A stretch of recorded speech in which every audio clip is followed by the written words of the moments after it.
Have you ever driven by an old mansion and wondered what secrets lie inside? Well, tonight we take you inside a 140-year-old home in Leavenworth, where the new owner is finding treasures behind the walls and under the floors.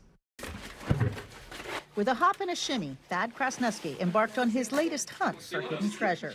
Friends in his foraging mission carted out rubble in a bucket brigade and ran it through a sifting contraption. Little homemade shaker box with motor.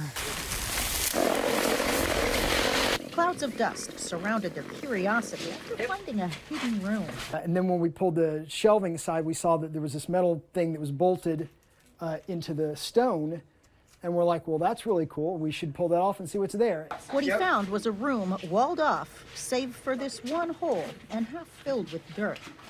Krasnesky and his wife stepped into the 9,000 square foot home in 2021, not as homeowners, but rather stewards of its history. The house is like, dude, I was here for 140 years before you were here. I'm going to be here 140 years after you're gone. His first find came while dusting the top of a 12-foot-high bookshelf, a Civil War presentation cane and pocket watch. He found the owner's heir and passed it on. Then someone noticed the transoms. One of them was non-functional. Curious, he took down the painting, pulled out the nails, and dug inside to find a nook with books. The Scarlet Letter, Rebecca of Sunnybrook Farms, and Ben-Hur. All dated 1907. Next, raccoons, HVAC system problems, weird sounds in the attic. So up he went. He came to check on that, but a loose floorboard got him hunting for more. I pulled the carpet up, pulled the board up, and back in the corner right up here against the fireplace, I saw, a little shiny thing in the back. I stuck my hand back in there and pulled it out, and there were 2 jars of silver coins. So these are... Pulling up another floorboard, he found a satchel with more coins.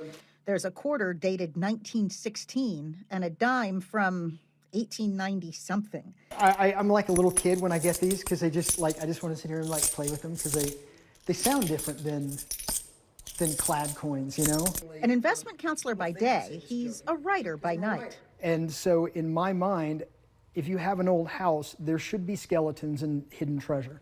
The mansion's first owner died 3 months after moving in 1885. It went to his daughter, then his granddaughters, who died in the 1970s.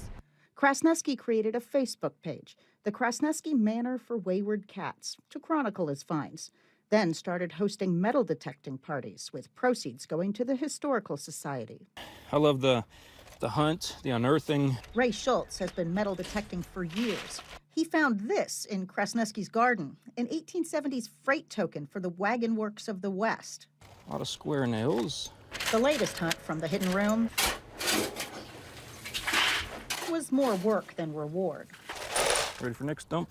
But it's far from the last. Since I do not plan on ever moving, ever again, I will stop probably sometime around the time I die.